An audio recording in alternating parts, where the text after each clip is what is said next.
জানে যে আমাৰ মহিলা আত্মসহায়ক গোটসমূহক আমি সদস্যসকলক 10,000 টকাকৈ দিয়াৰ এটা প্ৰতিশ্ৰুতি দিছিলোঁ লাখপতি বাইদেউ আৰু মুখ্যমন্ত্ৰীৰ আত্মনিৰ্ভৰ অসম অভিযান যাৰ জৰিয়তে এতিয়া ইন্টাৰভিউ চলি আছে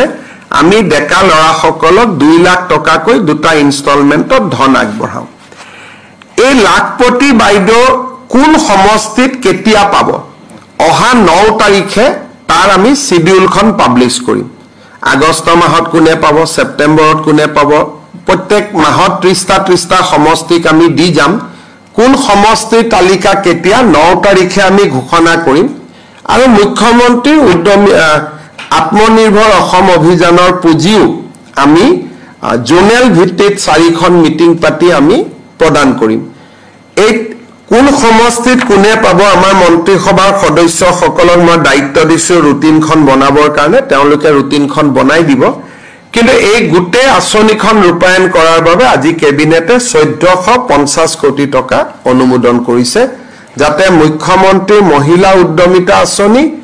আৰু মুখ্যমন্ত্ৰীৰ আত্মনিৰ্ভৰ অসম অভিযান আমি ৰূপায়ণ কৰিব পাৰো 3000 কোটি টকা যোৱা বছৰে অনুমোদন দিয়া হৈছিল গতিকে সৰ্বমুঠ 4500 কোটি টকাৰে এই দুইখন আঁচনি ৰূপায়ণ হ'ব